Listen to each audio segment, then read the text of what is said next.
There, I've gone to the top of a mountain. Are you happy? I've done my weekly outside.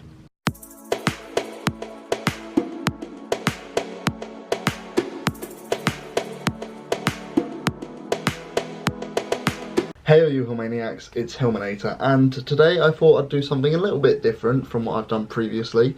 So I wanted to show you something that I've been doing recently. As part of one of the modules that I do over here, I study the Republic, which is a text written by Plato thousands of years ago in ancient Greece, about a dialogue between Socrates and several other interlocutors about the ideal city, the meanings of justice, and things like that. Every week as part of the studying of it, I do a quiz about the last 2 or 3 books that we've looked at within the Republic, because the Republic is divided into 10 separate books. The quiz for this week is on books 6 and 7, and I figured I'd take you guys through what I am going to be doing. So to start with, I'm going to look back over my lectures for this week, using the system that this unit uses to record it, called Panopto.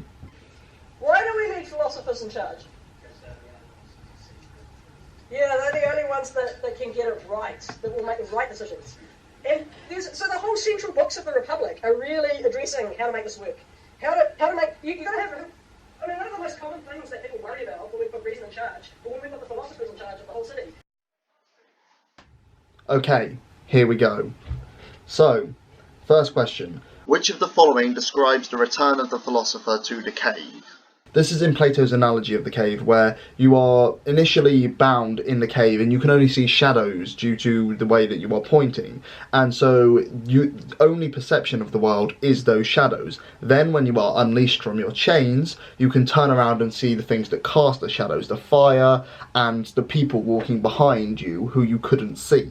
Then eventually you're able to climb out of the cave and see the real world as it is. And Plato uses this to show that we think that we understand all of reality, but there's no way to technically prove that, and that when we recognise something, we aren't recognising it in and of itself, we're recognising a higher form of it. It's kind of complicated to explain. Which of the following describes the return of the philosopher to the cave? Someone who has escaped the cave can never return. That's not right. The route back into the cave is slippery and perilous. No. The philosopher will have to be compelled to return to the cave for the good of everyone. That is correct. And the philosopher will return willingly to the cave. No, so it's the third one. Match the objects of the line to the epistemic state from the line. That's another thing that Socrates talks about in his analogies. He's talking about a line and where each point fits on said line. Now, this one I'm not 100% sure on. I think I know the answers, so I'm going to give it my best try.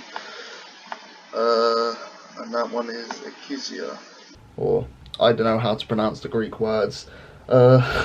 Which of the following does Socrates use to show that the good cannot be identical with pleasure? Oh, this is actually very interesting, because there's another moral theory that we're going to be studying later this year, I believe, called utilitarianism. Those of you who have studied philosophy at Lancaster or at Baselig will already be familiar with this theory, and I'm sure many of you who have studied it elsewhere will probably also be.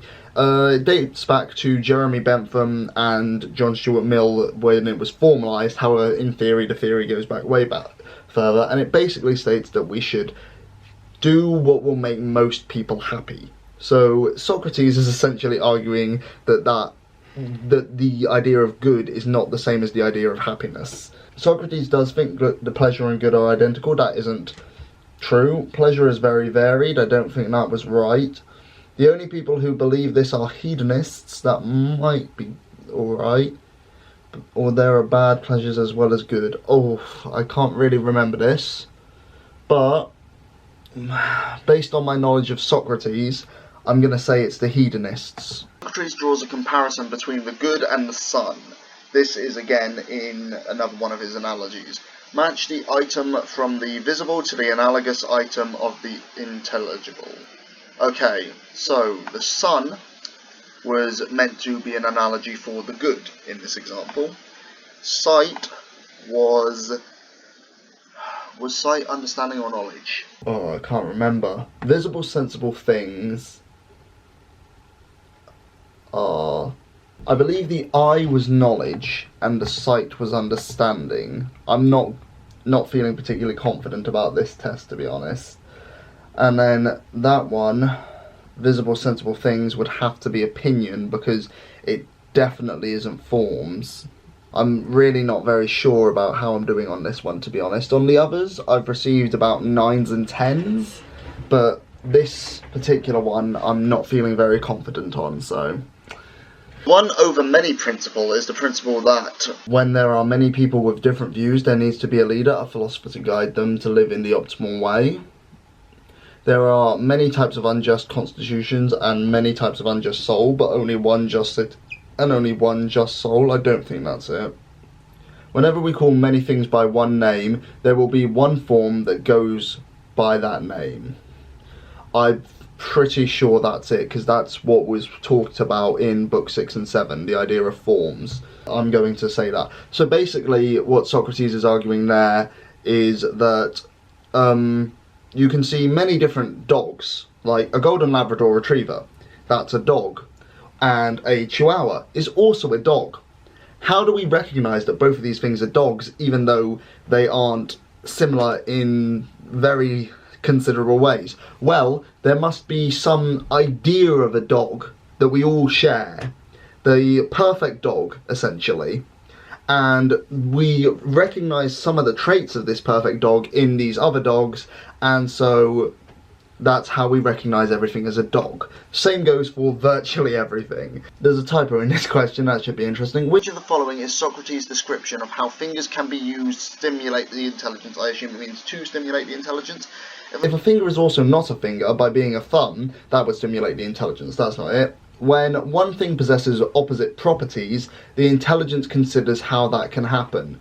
I believe that's it, although I haven't read the rest of these. Socrates never says anything about fingers. That is wrong. Fingers can be used for simple calculations, which is the first step of a philosopher's education. That is not what Socrates says. What Socrates says about fingers is essentially, if you look at my fingers here, this finger is both big in comparison to this and small in comparison to this finger. And so how can something be both big and small at the same time? It doesn't make sense. So we need to start thinking about it, and it stimulates the intelligence. So when one thing possesses opposite properties, the intelligence considers how that can happen. Why does Socrates show us the offspring of the good rather than the good itself? I know this one, I'm pretty sure, and it's that the good is a form and so can't be understood in kind of conventional terms. You would need to be a philosopher in order to get it. He does show us the good. It's the sun. No, the sun was an analogy for the good. The good itself is too bright to show us. I mean, that's interesting wording. The good itself is a secret which must be protected from the majority and can only be released to a select few. He's keeping the good for later in the Republic and doesn't want to get distracted from the current discussion. No. To show us the good itself, he would have to take us out of the cave. That is the answer, because once you leave the cave, you have become a philosopher.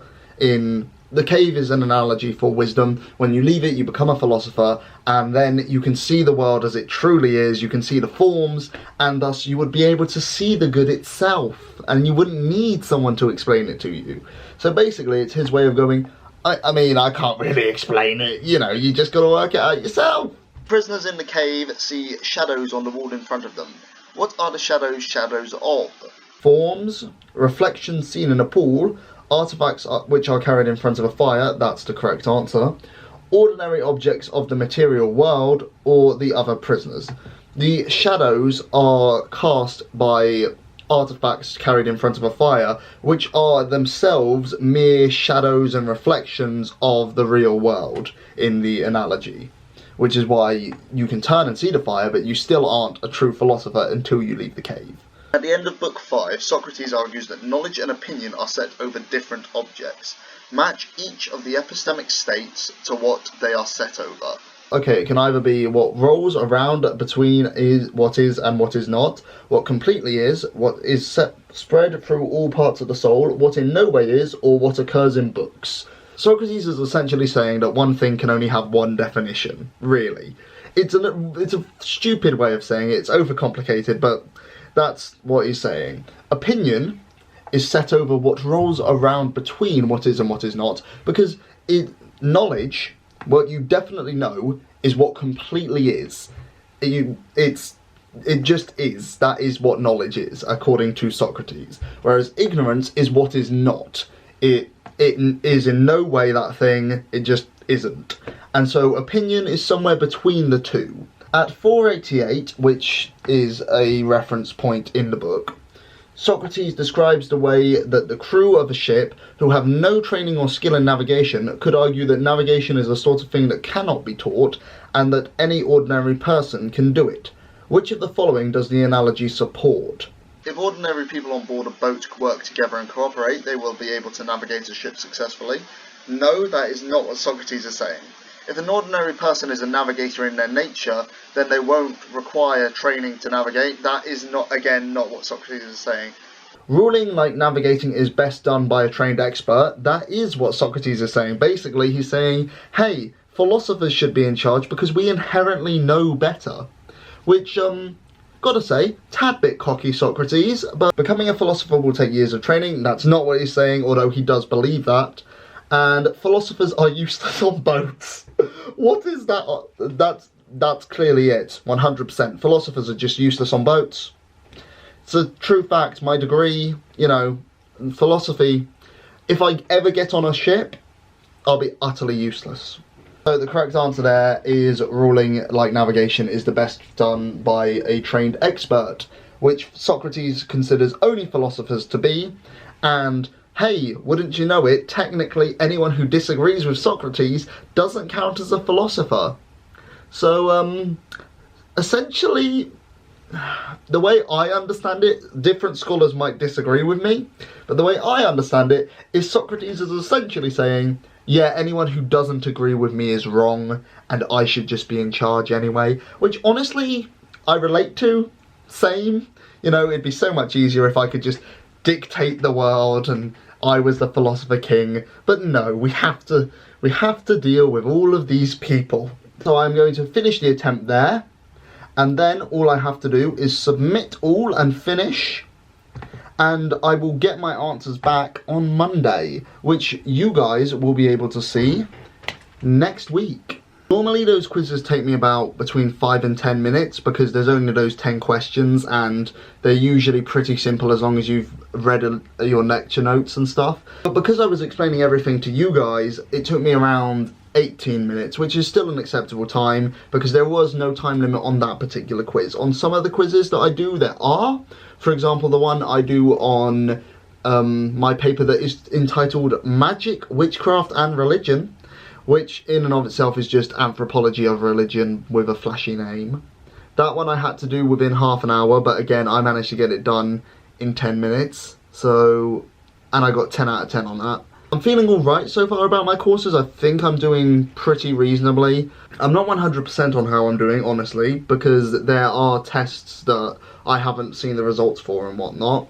But in general, I believe I'm doing alright. I think The Republic is a very interesting text because it's so antithetical to how actual lives are run in the modern day. For example, there are moments where Socrates in texts calls for eugenics.